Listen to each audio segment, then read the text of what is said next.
Well, I'm back, and I figured it's time to do a Model Fire run Pokemon Blue. After all, this one does have access to my favorite fire type, Vulpix. I mean, Charizard's cool and all, but, you know, I like to use the power of the Ninetales when I can. Plus, let's face it, Ramon saved my bacon in the fire run in Gen 2, so you gotta respect the Vulpix, man, with its flinch and confusion strategy. I don't think we can abuse that as much here, but, you know, we'll see. Though we also can have access to Magmar, since this is blue, and we can find Magmar in the Pokemon Mansions. That's the other deciding factor. I'm like, there's access to more fire types here. I mean, if we went with red, we'd have access to Growlithe, but let's face it, I don't have that much love for the Pooch, man. Ugh. I wish I did, but Growlithe is not one of my favorites. I mean, if I had my choice, I would have preferred a fire, based Vulpix. I mean, we got the ice one, floating around there somewhere, but we'll save it for later. Let's see. Well, I'm feeling bored, so I guess we'll just go with Flame. Yeah, I know. It's not a very creative name, but I really don't want to think about it. Oh, I guess we'll put a space there. And uppercase S for Flame Swordsman. I know, we don't really get a sword to play with. It's so sad. Let's see. We're a baby, huh? Well, since he's always a step ahead of me, we're gonna go with Gary Stu. Yep. We're going to imply that he's a lot better than he is, and we're gonna beat the crap out of him. Despite the fact he's perfect in every conceivable way. Yep, Gary Stu. Well, Flame Swordsman, your very own Pokemon legend is about to unfold. Yes, dreams and adventures awaits. And a land of glitches and exploits. Some of which are interesting and cool, and some of which are just very bizarre. But we'll probably get to that when we start actually trying to exploit some of the aspects of the game later, maybe. I'm not sure how well, we're gonna be able to do that. It'd be easier with a Bulbasaur to, do some of the exploits, to be honest. Like, Sleep in Gen 1, you have to take an entire turn to wake up, so Bulbasaur is basically the best starter because of that. I mean, it's not the best starter for speedrunning, but if you're just playing the game casually, yeah, Bulbasaur is by far the best. Just because it can constantly sleep your opponents, in the cheapest way possible. Oh, shut up, Gary. You gotta let Professor Oak think, man. Here, Flame Swordsman. There are 3 Pokemon here. Yeah, I know there are 3. Sadly, I cannot take all of them. Yes, he was once the league champion. They actually put in data for you to fight him, but they never actually followed up on it. I'm kinda disappointed, because I would have liked to see what Professor Oak can do, to be honest. Though I suppose there's ways to access that data by glitching the game out. I just really don't want to do that. Now let's see. Oh, sweet. There it is. So sprout from the tip of its tail. Yes. Well, now. Obviously, we gotta give it a fitting name. Now let's see. Yes. I know. I got it. Bum, ba, bum. It shall be known as the Worm. Yeah, that's another way of saying dragon, I guess, in the old days. All fear the Worm, for it is mighty. I mean, not as mighty as, the Super Graboid, but okay, impressive enough. Then again, the Super Graboid in the most recent Tremors movie is, big enough to pull down an entire bull elephant. 11 tons, just right in the ground. Man.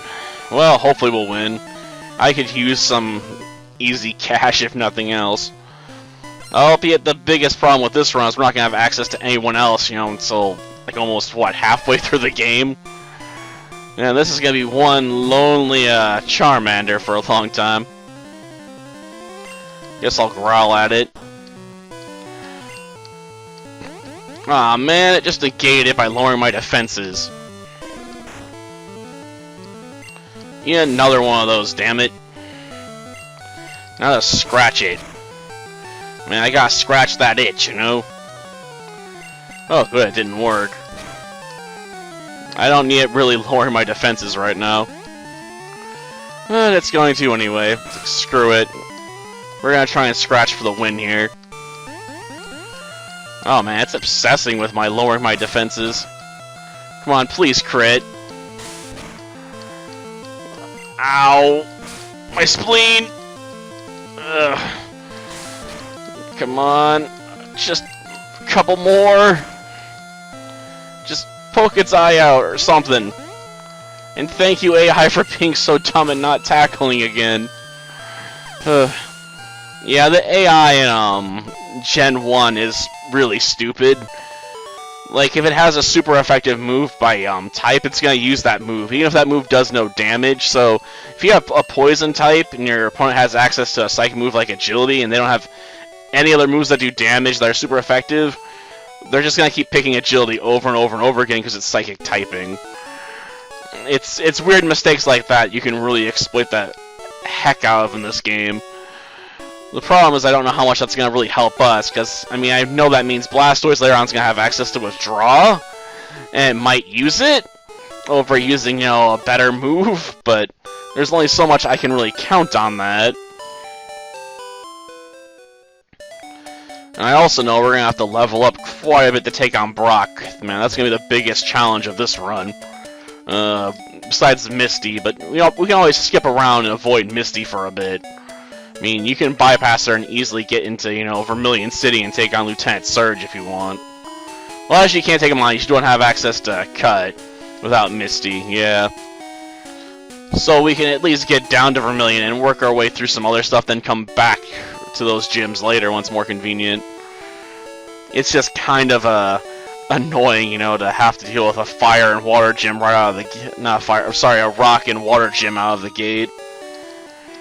Ugh. These are not good type matchups. At least I understand that, unlike Red and Origins, who apparently is too dumb to really grasp that. For some bizarre reason. He's like, what? Fire types don't work on rocks? I'm like, well, why would they? It's fire. I mean, I realize fire makes steel, but it doesn't mean you can easily melt a rock. Jeez, Red. Get together. Yeah, I brought back your parcel. Why they trusted me, a 10-year-old kid, to deliver it, I have no idea. I guess they figured if it got broken, they could just replace it and blame it on me. I don't know. Of course, the real horror we're gonna find out is the inventory in this game, because it's so limited. On the desk, there's my invention, Pokédex.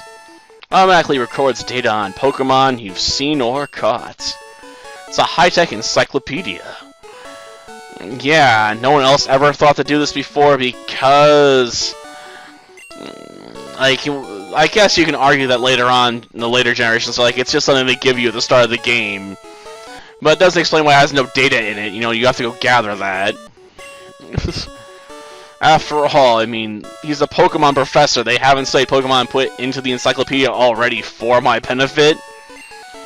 Like, what other purpose would you have for the Pokédex, really, right? And yeah, I realize it's for the kids, so when they catch the monster, they can learn more about it. That does not mean you're going to want to use it, though some of the entries are definitely rather creepy. With Drowsy feeding on the dreams of little kids, and Cubone, you know, wearing the mask of its dead mother, you know. There's just lots of messed up things in the Pokemon universe that are probably best not to be thought about. But I suppose that'll do for the first episode, you know. We've got ourselves, you know, set up to head to Viridian Forest and at least do some grinding, I suppose, on some Metapods. After all, I gotta learn Ember to even stand a chance at taking down Brock.